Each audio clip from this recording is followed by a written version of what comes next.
Yalla, Chodesh Tov et Sameach le Kol Am Israël, Be'ezrat Hashem, Yitbarach, Boker Tov. Quelle humilité dans vos réponses, j'adore. On est aujourd'hui le Rosh Chodesh Iyar, Be'ezrat Hashem, Yitbarach, lundi et en même temps le 2 du mois de mai. On est déjà rentré dans le mois de mai. On a un shiur ce matin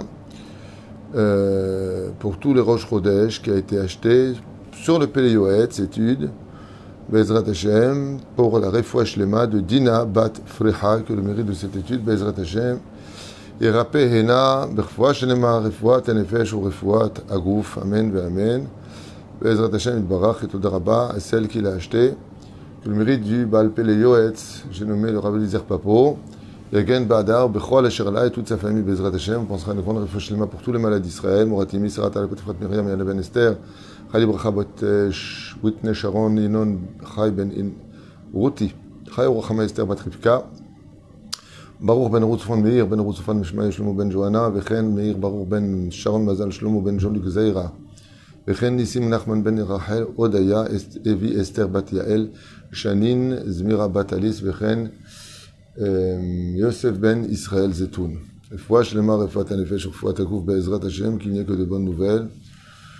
ולאלף אלפי הבדלים לעילוי נשמת כל מתי ישראל, la liste est longue malheureusement. Jules Yom Tov ben Yasmin, Yadam Mordechai ben Davidat, Yaeli Elman ben Mazal, Sarah bat Hanina, Neili bat Sheba, Polet, Kalfun Nashba bat Léonie, Mordechai ben Rachel, Roni Mahlouf ben Sarah, Jordan Yehuda ben Agnès Ariel, Roland Chai Tzion ben Miriam, Shirel Sarah Ziza bat Devora Esther, Vechen Sami Shlomo ben Zaïda Chaya bat Miriam, Bechol Mété Israël, tout bien entendu, que je n'ai pas cité. On commence tout de suite ce premier shiur avec Shahar HaChinouch. On va parler un peu du Chinouch, de l'éducation dans notre génération, puisque vous savez que il n'y a pas une priorité qui passe, aucune priorité qui passe avant l'éducation des parents.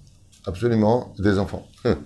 C'est un jeu de mots révélateur aujourd'hui, parce que pour savoir éduquer ses enfants, il faut d'abord s'éduquer soi-même. Donc c'est pas pour rien qu'on dit éduquer les parents.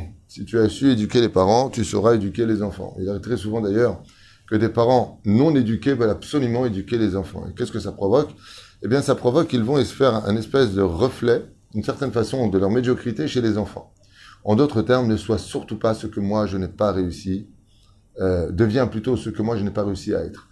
Et les enfants ne sont pas les psychiatres des parents. Les enfants ne sont pas là pour réussir là où les parents ont échoué. D'accord?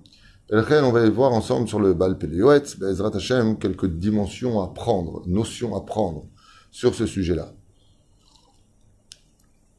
Omer, mais juste avant, pour éveiller un petit peu chez nous, si Dieu veut, toi qui vas être papa d'ailleurs, avec l'aide d'Hachem, la dimension de l'enfant, pourquoi elle est si primordiale et que rien ne passe avant? C'est-à-dire quand tu choisis un lieu où vivre, il faut d'abord voir s'il y a des écoles pour les enfants. Est-ce qu'il y a des Yirat Shamayim qui vont être les amis de tes enfants? Chadam Niftar, quand une personne meurt, les seules personnes sur qui il peut compter, c'est les enfants. C'est où? Alors imagine comme ça qu'une personne s'engage dans un désert aride. Et il part pour une très très longue période. Il sait que sans eau, il meurt. Il s'éteint. Maintenant, il regarde sa ville, sur qui il peut compter. Ne m'oubliez pas. Sur qui il va dire, de toutes les personnes présentes, ne m'oubliez pas. Qui? Je peux monter et descendre, aller à droite et à gauche, pendant la première, deuxième, troisième, quatrième année, maximum. T'as les amis. Aval, il n'est pas parti pour 4 ans. Il est parti jusqu'à la résurrection des morts, dans ce désert qui est après la mort. Et la reine, celui qui peut lui apporter à boire et à manger, c'est les enfants. Mais pour ça, il faut les éduquer. Il faut les éduquer à dire le Kaddish, à étudier la Torah, à avoir de la Yirat Shamayim, de monter sur le Kever au moins une fois par an. On parle pour les garçons, les filles ne sont pas obligées, Ken. Même déconseillés selon Zohar. Mais les garçons, oui, ils sont sur la tombe de papa et maman, ils prient pour eux, ils vont investir pour eux, ils vont acheter des livres pour eux. Qui va le faire si ce n'est pas les enfants? Ou, qui est appelé encore les enfants? Les élèves. Quand tu as des élèves comme nous qui avons le mérite d'être les élèves de Rabbi Moshe Deri, on est comme ces enfants. On n'oublie pas Saïloula, le 9 du mois de Iyar, c'est dans quelques jours. On va pas l'oublier, Lama, parce qu'il était comme un père spirituel pour nous. Et la reine, celui qui éduque ses enfants, Be'irat Shamayim, avec beaucoup de Yirat Shamayim sur le chemin de la Torah, c'est lui qui a pris la meilleure assurance vie Baruch Hashem. J'ai été voir une personne qui était en deuil de sa sœur. Et on m'a présenté les enfants de sa sœur qui est décédée. Et je vois les enfants assis par terre avec la kippa, la barbe, les tzitzit sur eux. Ils étaient entourés de beaucoup de rabbanim. Alors j'ai demandé qu'est-ce que faisaient les enfants. On m'a dit ils sont avrechim, ils étudient la Torah au kollel. Ils travaillent en tant que sofer stam, et ils étudient la Torah du matin au soir. Et je dis ah ok. Je me retourne, il me dit ça c'est les filles. Et je vois toutes les femmes avec le kissou, les ainara, les jupes longues. Alors c'est pas un deuil, c'est une joie. Quand tu vois ça, Baruch Hashem, tu peux être certain que la maman elle est montée direct au Gan Eden, parce qu'elle a éduqué ses enfants sur le chemin de la Torah. Alors j'ai parlé un peu avec le fils, avant dans les 35 ans à mon avis. Il m'a dit, ma chérie, ma mère elle a tout fait pour que, Bezrat Hashem, je sois un homme de Torah. Et depuis que je suis petit, elle s'est privée des vacances pour me payer les meilleures études, les meilleurs rabbanim. Et aujourd'hui, il est rave. Amarti, Baruch Hashem, c'est exactement ce dont je vous parle. Elle a su investir là où il fallait. Elle ne s'est pas posé la question qu'est-ce qu'il va faire comme métier, qu'est-ce qu'il va devenir, et le pauvre. Pas posé de question. Elle a dit, Bezrat Hashem, Hashem Jad me farnes la colle. Moi, je fais ce que j'ai à faire, Dieu il fera ce qu'il a à faire. Et grâce à Dieu, il est sofer stam, il gagne très bien sa vie. Alken kama yesh le hashkia, combien il y a lieu de s'investir dans l'éducation des enfants. Baem she'etze ubanim yesharim veshem tov et le but de l'éducation, c'est deux choses. La première, she'etze banim tovim veyesharim, qu'ils sortent des enfants qui soient droits selon le chemin de la Torah et des mitzvot, et droits vis-à-vis des autres, veshem tov ba'olam. Et veiller à ce que ces enfants soient une éducation de Shem Tov. Quand on parle de ton fils, ah, c'est ton fils, oh, c'est ton fils. Et pas on dit, ah, c'est lui ton fils, oh là là. Pas c'est un voleur, un arnaqueur, un homme qui frappe, un homme qui fait du mal. Pose la question à propos de Rivka. Pourquoi est-ce que Rivka, elle s'est enterrée toute seule? Rivka, la mère de Yitzhak. Elle dit parce qu'elle a eu un fils qui s'appelait Esav. La femme de Yitzhak, s'est enterrée toute seule. Elle dit pourquoi? Elle dit parce qu'elle a eu honte que si elle dit qu'elle est morte et qu'on annonce sa mort, ben Esav va venir à l'enterrement. Elle dit quoi? Ils vont voir que c'est mon fils, je préfère m'enterrer toute seule. Pourquoi? Parce que la continuité des parents, c'est les enfants. Le plus grand respect des parents qu'on puisse faire et donner à nos parents, c'est quand la maman et le papa ils sortent dans la rue, on dit ouais, que Dieu bénisse votre fils. Vous êtes la maman d'un tzaddik. Ouh, ça c'est le vrai respect des parents. Quand tu fais un bon nom à tes parents. Et quand tu es égoïste, et que tu n'en as rien à faire de personne, tu te comportes comme un voyou, on dit mais c'est qui sa mère à celui-là? Comment il a été éduqué? Mais qui l'a éduqué celui-là? Qui est derrière cette responsabilité de ce qu'il est devenu? La reine, mais autre chose, de comprendre que chaque moment qu'on passe dans l'éducation de nos enfants à leur donner le meilleur pour leur apprendre à vivre heureux, sans une Torah de rasra, de boîte de conserve. Une Torah de vie, une maison qui respire la joie, le shalom, le kavod, c'est-à-dire le respect, et ainsi de suite. Bezrat Hashem, alors les enfants, ils grandissent dans un environnement potable, agréable, et ils peuvent s'épanouir. Tu leur donnes le soleil qu'il faut, c'est l'amour. Tu leur donnes l'eau qu'il faut, c'est la Torah. Bezrat Hashem, tu leur donnes l'ombre qu'il faut, c'est les laisser un petit peu aussi tranquilles. Eux-mêmes, apprendre à connaître la vie, car la vie est une école. Et ainsi de suite, Bezrat Hashem, tu auras fait ta ishtadlut. Ketiv Chanoch Lanar al Pidarko, il dit ici le Baal Peleuet, au nom du roi Salomon, dans Michelet, chapitre Kavbet, verset Vav, éduque l'enfant Alpi Darko. Rien que sur ça, on peut partir sur un cours de 3 heures. Ça veut dire quoi Alpi Darko? Éduque l'enfant sur son chemin à lui. Au niveau du Pshat, chers amis, on voudrait faire de nos enfants ce que nous on voudrait qu'ils soient. Mais le potentiel de nos enfants appartient à un Gilgul, une réincarnation qui correspond à leur chemin à eux. Ne fais pas de ton fils ce que toi tu veux qu'il soit. Il doit être Alpi Darko, sur son chemin à lui, pas le tien. Tu n'es qu'un choutaf avec Dieu. Il y a 3 associés pour faire un enfant. On lui dit la Gemara, Dieu, papa et maman. Alpi Darko. Il y a des enfants qui ont une âme, qui sont attirés vers la nature, qui sont attirés vers la médecine, vers l'étude de la Torah, comme Rabbi Eliezer, qui ne voulait pas être un homme d'affaires. Il a dit, papa, Chashkan afshil ilmot Torah. Mon âme, elle veut étudier la Torah. Alpi Darko. Tu veux réussir une éducation chez tes enfants, c'est Alpi Darko. Il y en a qui expliquent, moi c'est Alpi Darko. Pas Darko l'enfant, Darko Shel Hashem. Chanech enanahar Alpi Darko. Sur le chemin de Dieu. Pourquoi? Parce que comme explique le rabbi de Lubavitch, chaque juif qui vient au monde, il a une neshama qui est déjà préparée à recevoir et vouloir la Torah. Et si cette Torah ne rentre pas dans sa tête, c'est parce que tu lui as mal enseigné. Mais c'est pas possible qu'un juif ne veuille pas de la Torah. Parce que son âme a été créée pour ça, pour être le réceptacle de la Torah. Donc quand tu vois un fils qui ne veut pas se lever à la prière, qui ne veut pas ceci, qui ne veut pas cela, ça vient de fait peut-être qu'il a trop de touma en lui, donc il regarde trop de choses interdites, il est trop dans la matérialité ou malheureusement l'illusion aujourd'hui de ce que les portables apportent au niveau de l'âme. Il n'y a pas un plus grand toilette pour la neshama que les portables que nous avons aujourd'hui, qui nous font perdre tout le temps qui ne reviendra plus. Et c'est dommage, mais c'est vraiment un crime, il faut le savoir. C'est vraiment haval. Et puis, à part ça, on est emporté par toutes sortes d'illusions. Parce que le Yetzer Hara, il s'habille avec le manteau de l'illusion. Et quand on éduque les enfants, il faut les mettre dans un monde réel. La Torah, elle est contre le fait de Casimir, Père Noël. La Torah, elle est contre ça. Elle dit, tu veux réussir une éducation sur tes enfants, mets-les les pieds sur terre. Montre-leur que la vie a des solutions. Et ne mens pas. Ne mens pas. Cache les choses, parce que tu n'as pas à dire à ton fils, tu sais, papa, il n'a pas d'argent, comment on va faire à la fin du mois, ça ne regarde pas. Mais ne fais pas rêver les gens. Parce qu'après, quand ils se réveillent, ils vont vouloir courir après ces rêves dans la mauvaise direction à cause de l'illusion du Yetzer Hara. Ils auront perdu une vie entière. Ce qu'il y a de bien dans le monde de la Torah, c'est qu'on vit un monde de réalité. La Torah, elle est émette, il n'y a pas de sheker. Le Yetzer Hara, lui, quand il veut tromper quelqu'un, il le met dans le monde d'illusion, l'imagination. Damien. Velchen, Omer, Gam, Ki, Yaskin, Lo Yasur, Mimenna, même quand il vieillit, cette personne-là, elle ne doit pas laisser tomber l'éducation. Vezo, Mizvat, Ha'av, Alaben, Lechancho, Batorah, Mitzvot.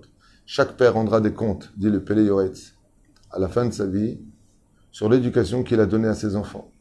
Est-ce que tu as cru qu'en leur donnant de l'argent et te débarrassant d'eux, c'était bon, l'éducation, c'est ça? Tiens, prends de l'argent, fais ce que tu veux. Est-ce que tu crois que c'est en te débarrassant de l'enfant, en lui mettant un portable dans les mains, en lui mettant tous les dessins animés les plus stupides de la Terre, qui n'ont aucune moralité, puisque ce sont des hommes qui apprennent des animaux qui parlent le langage des hommes, alors que la différence dans la Torah entre un homme et un animal, c'est le langage. Et là, ce que tu fais, c'est exactement le contraire. Comme l'ont fait les Allemands qui ont plus préféré leurs chiens que les humains. Qu'est-ce que tu fais de ta vie? Ouais, mais c'est trop dur. Ouais, mais en attendant, tu pourris la vie de ton fils. Ma'ata ose. La chena filou omer. Mitzvat ha'av ala ben lechancho betorah ou bemitzvot. Le père, il a l'obligation sur lui d'éduquer son fils sur le chemin de la Torah. Et s'il ne peut pas, comment il fait? Il n'a pas le temps. Il loue un rave pour cela. Il paye un rave, comme ça c'est marqué. C'est halacha. Kizé kol peri abanim. Car les seuls fruits qu'il laissera sur terre, comme je vous l'ai dit, il dit ici, ce sont les enfants. C'est la seule chose, le salaire qu'il aura dans ce monde, c'est ça. À quel point la Gemara nous dit, si le père était rachat et que le fils est un tzaddik, on reçoit le père comme un tzaddik par le mérite du fils. Ce que dit la Gemara. Bar mizakede aboura. Merveilleux. Merveilleux. Tu as un fils qui est dans la Torah. Ouais. Un fils qui est dans la Torah. Et toi, tu n'étais pas un père. Waouh. Par le mérite des enfants, on fait monter direct au Gan Eden. Comme a dit Rabbi Akiva quand il a vu un jour une espèce de spectre noir, brûlé. On ne sait pas à quel point il était brûlé. Complètement grillé. Il lui a dit, Mina Haïm, Mina Metim. Tu es des vivants ou tu es des morts? Il lui a dit des morts. Et pourquoi t'es grillé? Il dit, à cause des fautes que j'ai faites, je suis brûlé 7 fois par jour. Je dois ramasser le bois qui me brûle spirituellement, tout ça. Et il lui a dit, je t'en supplie, Rabbi Akiva, aide-moi. Les douleurs sont atroces et personne ne peut comprendre. Mais tout se paye dans le monde de vérité. Il lui a dit, peut-être que tu as un fils. Tout de suite, Rabbi Akiva. Il sait où est le joker. Il lui a dit, je ne sais pas. J'ai mis une femme enceinte avant de partir, dans telle ville, tel village, tel truc, tel bidule, telle chose. Rabbi Akiva va là-bas. Effectivement, il tombe sur un enfant qui est le fils de cet homme-là. Il se renseigne. Et cet enfant est un voyou comme son père. Il parle très mal. Et donc, qu'est-ce que fait Rabbi Akiva? Il demande l'autorisation à la mère d'adopter l'enfant. Et il va essayer de faire teshuva à l'enfant qui va s'opposer à la teshuva. Il était trop rempli d'impureté. Qu'est-ce que va faire Rabbi Akiva pour vous dire combien l'éducation est importante et quitter Rabbi Akiva? Il va jeûner 40 jours et 40 nuits pour qu'il fasse teshuva. Et va sauf cet enfant va faire teshuva et il va devenir un des plus grands élèves de Rabbi Akiva. Rabbi Akiva s'endort, épuisé. Il voit de ses propres yeux le père, qui t'es complètement grillé avec une couronne, de la lumière. Dit Makara. Et le jour où mon fils, il a commencé à étudier avec vous, il a commencé à faire Teshuvah, on va rentrer directement du Gehinnem, ce qu'on appelle le Kafakela, directement au Gan Eden. Il a fait la capara de toutes mes fautes par le mérite de sa Teshuvah. Et la reine, qui est le gagnant de celui qui investit dans l'étude de la Torah, qui prend son fils, et qui lui dit pas, va au lit. Il l'emmène lui-même au lit, il le borde, il lui donne de l'amour, il lui raconte une histoire du Baal Shem Tov, du Gaon de Vilna, du Rav Ovadia, du Rav Shar, peu importe, Rabbi Lubavitch. L'histoire d'un tzaddik qui lui apprend à aimer tout le monde, il lui apprend à écouter, il endort avec des caresses. L'enfant, il s'endort dans l'amour, il se réveille dans l'amour. Il a envie de vivre. L'enfant, on lui apprend à s'aimer. Il a envie d'aimer. Comme il y a marqué dans la Gemara, Kol posel, bemumo posel. Celui qui voit les défauts chez les autres, c'est parce qu'ils sont chez lui. Bon, il y en a vraiment qui ont des défauts. Je ne vais pas mêler non plus, mais bon. Les Gadalam, la Torah, la Aboda. Et donc, de le faire grandir avec cet enthousiasme d'étudier avec son fils la Torah, de lui montrer le chemin. Shimi yu chaz v'shalom bani mashchitim, ha'eder tov memtziotara. Et si chaz v'shalom, ses enfants sont pas sur le chemin de la Torah, c'est ce qu'on appelle la réalité du monde mauvais. Il n'y a pas pire au monde que d'avoir des enfants mauvais. Donc, Hashem tzarich rancham b'Torah mitzvot, tout comme on a le devoir de les éduquer sur le chemin de la Torah et des mitzvot, car c'est la lamdan ou chalcham derech eretz. On doit veiller surtout dans l'éducation, au savoir-vivre. Vous savez qu'aujourd'hui, on est dans une éducation, les enfants ne disent même plus bonjour aux grands-parents. Ils rentrent, il n'y a plus de bonjour, il n'y a plus rien. Avant, moi, je me rappelle, petit, on n'avait pas de Torah, mais tu rentres, mais tu n'as pas dit bonjour. C'était un drame. Quand tu rentres, tu dis bonjour. Aujourd'hui, il est comme ça, il est lourd. Ça, il est lourd. Bien sûr, pas violemment, hein, pas avec un martinet. Tu dis bonjour, je te frappe. Oh, chaz v'shalom. Chaz v'shalom. Aval, chanech oto, t'agit shalom, quand une personne âgée vient, tu te lèves, s'il y a une personne qui est plus âgée que toi, il n'y a pas de place autour de la table, tu lui laisses ta place. Comme ça qu'on a été éduqués. Derech eretz. Tu ne réponds pas comme ça à ta mère, tu ne réponds pas comme ça à ton père. Mais sachez que pour réussir une éducation, il faut impérativement que le père et la mère soient toujours sur la même direction, le même diapason. Toujours. Oi vavoy. Que la mère, elle dit quelque chose, le père, il dit le contraire. Le père, il dit quelque chose, la mère, elle dit le contraire. L'enfant est perdu. Parce que l'un discrédibilise, hein, ça va loin, hein, quand même. L'autre, automatiquement. Enlève tout son crédit, quoi. La reine, Omer po, midot tovot veshaot. Et bien entendu, comment on éduque un enfant sur le bon chemin? Si l'enfant est grandi dans une maison où il n'y a pas de dispute, il n'y a pas de cris, il n'y a pas d'insultes, il n'a pas de raison de crier, d'insulter, et ainsi de suite. Donc tu ne peux pas dire à ton fils, arrête de crier si ça crie toute la journée. Tu peux pas dire à ton fils, arrête d'être vulgaire si toute la journée tu es vulgaire. Tu ne peux pas dire à ton fils, quitte pas la table, si toi-même tu as déjà quitté la table parce que tu es tout le temps au téléphone, ou tu fais ce que tu veux. L'enfant, il a besoin d'exemples à vivre et non pas à entendre. C'est pour ça qu'une des plus grandes bénédictions dit le Péléoët, Dor Yesharim Mevorach, Berech Hashem, que Dieu te bénisse, la plus grande bracha que tu puisses avoir dans la vie, plus que la santé, plus que l'argent, plus que tout au monde, c'est des enfants dans la Torah. C'est la plus grande bénédiction pour un homme. Comme ça dit le Péléoët. Qui aime Zera Berach Hashem. Quand tu vois une personne qui a des enfants dans la Torah, il faut savoir que Dieu l'a béni personnellement, pas un ange. Et c'est pour ça qu'on doit apprendre à nos enfants de se satisfaire du peu. On veut toujours leur donner plus que ce qu'eux-mêmes ont besoin. Pour se donner bonne conscience d'être des bons parents. Je dis, non, apprends à tes enfants à gérer leur vie. Par exemple, tu leur donnes de l'argent de poche. C'est une bonne éducation de donner, je dis n'importe quoi, 50 shekels pour une semaine. Ils apprennent à gérer leur argent. Papa, j'ai plus d'argent. Il fallait gérer mon fils. Responsabilise-les. Apprends-leur la vie. Mais qu'est-ce qu'on fait, nous? Comme on a de la peine pour nous-mêmes, je ne vais pas le laisser, non. Moi, j'ai trop de peine, je ne peux pas. Mais est-ce que c'est bon pour lui ce que tu fais? Chez l'Agdola. Et bon, tu ne vas pas laisser crever non plus. Le outim achar ma'achal tov mubshem tovim. ואף אם חננו השם עושר, ירגיל את בניו להסתפק בטוב מעט כדי שלא יצער להם להיטות בצרה. Si tu as le mérite d'être riche, alors ne donne pas toi tes enfants comme ça. Apprends-leur que dans la vie, il faut aussi mériter avant d'avoir. Pas parce que tu es riche, tu leur donnes tout sur un plateau. Il dit, mais il faut leur apprendre à mériter et à se satisfaire de peu. Tu peux lui acheter une Audi, par exemple, ou une Mercedes à ton fils. Tu lui achètes une petite Mazda. C'est pas la peine d'acheter ce qu'il y a de plus cher. Pourquoi? Pour lui apprendre dans la vie que Tov Me'at Tzadik et qu'il y a mieux à faire dans la vie avec l'argent que de stam frimer et montrer qu'on a de l'argent. Il y a mieux à faire. Mao, Tchalek La'anim, Tarzek Belom de Torah. Apprends à ton fils. Voilà mon fils. Tu as 500 000 shekels dans les mains, tu as 150 000 shekels pour une voiture, et tu as 350 000 shekels à les distribuer dans les chivotes pour avoir du mérite. Ça, c'est éduquer son fils. Je lui dis, j'achète une voiture à 399 000 shekels, plus l'assurance, plus les vacances, et puis le reste, tu donnes les shivas. Et que nous ayons le plaisir de pouvoir éduquer nos enfants dans le chemin de la Torah. Donc on a retenu en tout cas 3 choses essentielles. L'obligation, c'est de leur apprendre Torah, Mitzvot et Derech Eretz. On a vu que les seuls gagnants, ce sont les parents Bassof. Quand ils ont des enfants dans la Torah, c'est eux les vrais gagnants, parce qu'ils savent que peu importe où ils iront après la mort, les enfants, ils les ramèneront dans leur maison du Gan Eden. Et puis la 3e chose qu'on a vue ici, à retenir le plus, c'est l'exemple à donner à la maison. Offrir pas simplement une Torah, mais une Torah, par exemple, qui est étudiée sur un bateau en plein ouragan, ben, c'est une Torah qui va être mouillée et fracassée. Donc tu apprends la Torah à ton fils dans une maison où ça hurle, ça s'insulte, ça s'injure du matin au soir, ben, ça fait une Torah qui s'injure et qui s'insulte, et les enfants qui grandissent nerveusement. Comme je l'ai souvent dit, et je le répéterai avant de finir ce shiur, les enfants, c'est comme une cassette vierge, il n'y a rien dessus. Ce que tu enregistres, c'est ce qui ressortira.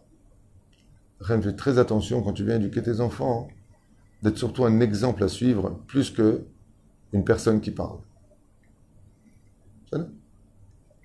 En général, je vous dis franchement, quand tu vois que tu as reçu une éducation, il y a des signes. Un des signes, c'est quand l'enfant, lui, te demande. Papa, je peux te poser une question. Papa, je peux te demander un conseil. Mais si toi, tu dis, ah, t'as rien à me dire? Dis-moi, qu'est-ce que tu as fait à l'école? C'est toi qui enquêtes sur lui. C'est déjà une faille dans l'éducation. Si ton enfant n'a pas compris que tu es là pour lui, que tes conseils valent de l'or, que lui, il a envie de venir te parler. C'est ce que je fais avec mes propres enfants. Je leur pose toujours des questions de façon extérieure. Et ensuite, je prends mon livre, je vais dans le salon ou je vais dans ma chambre, peu importe. Et c'est eux qui rentrent derrière moi. Et ils me posent des questions. Papa, dis-moi, tu crois que qu'est-ce que tu penses de ceci? Ça, c'est réussir une éducation. Ça veut dire qu'un enfant, quand il a besoin d'être guidé, il cherche la lumière, et que c'est lui qui vient te voir pour poser des questions, alors c'est bon signe. Mais s'il vient te voir que pour l'argent, c'est mauvais signe. Des parents, ils vont dire, alors c'est bien, moi la vérité, mon fils vient tous les jours me voir, oui, que pour l'oseille. Et là, on a Bezrat Hashem. C'est vrai, chez Yé, Bezrat Hashem Shutafut, et une fois qu'on a marié nos enfants, si on veut réussir leur éducation à eux, pour qu'eux ils éduquent bien, il faut que les parents fassent 2 pas en arrière quand les enfants se marient, mettre en retrait. Ne pas être sur leur dos, ne pas leur imposer, tu es chez moi Shabbat, tu es obligé de venir, tu as abandonné ta mère, oh, on se calme. Je lui lâche les baskets. Maintenant, il est sur sa barque avec sa femme, et il doit créer sa famille. C'est pour que la Torah, d'ailleurs, a mis très en garde les grands-parents.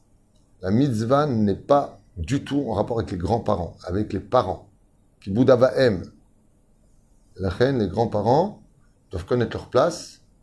Ils ont marié leurs enfants. Mazal Tov, tu les as aidés, tu as acheté la maison pour eux par exemple. Mazal Tov, mais ça ne te donne pas le droit de les étouffer et de ne pas laisser se construire. Comme je l'ai souvent dit, celui qui se marie, qui veut réussir sa vie de couple, fait un Shabbat par mois chez les parents de sa Kala, un parent chez lui une fois par mois, il reste combien de Shabbat? C'est toi qui invites chez toi à la maison, tu manges le pain de ta femme. Surtout la première année, c'est très important de se construire et d'apprendre Bezrat Hashem à s'aimer sur une étoile ou sur un oreiller. Mais toi, tu reçois, c'est ta femme et toi qui mettez la table, vous êtes ensemble, vous apprenez à vous connaître, que d'avoir toujours les pieds sous la table et de ne pas apprendre à vous connaître. C'est Chaval Meod. Avalman a assez. Tout le monde est fatigué dans cette génération et on cherche souvent à être invité. Alors qu'en réalité, il aurait été préférable de faire au moins un Shabbat minimum par mois en tête à tête, à la limite. Pourquoi? Pour apprendre à se connaître, à s'aimer, à parler, à se promener, prendre le temps pour être l'un pour l'autre. Qui es-tu vraiment? Qui suis-je vraiment? Parce qu'une fois que je sais qui tu es, je sais qui je suis, alors on va passer par des dimensions qui vont nous apprendre à mieux nous respecter. Parce que j'ai appris que tu avais ce problème, et toi tu sais que j'aime pas qu'on me fait comme ça. Alors, bien on rectifie les choses. Une fois qu'on est construit, la femme est enceinte, elle accouche, et ensemble, maintenant qu'on se connaît bien, on va apporter tout notre équilibre à cet enfant. Mais malheureusement, les gens, ils rentrent déjà blessés sous la roupa, avec des problèmes qui n'en finissent pas. Ils veulent régler les problèmes des autres, alors qu'ils n'ont même pas commencé à régler les leurs. Et le pire, c'est que dès qu'ils ont un enfant, ils disent, bah, toi, tu seras le meilleur de tous. Ah ouais, mais le problème, c'est qu'une grue cassée ne peut pas lever du poids, tu vois. Donc, en fin de compte, on va s'énerver sur nos enfants parce qu'on va leur reprocher de ne pas avoir réussi là où on a échoué. Les Echabadot. Zaya Bal Peleyuetz pour ce premier shiur, on en a encore deux autres qui suivront. Kol Tov et Litraot.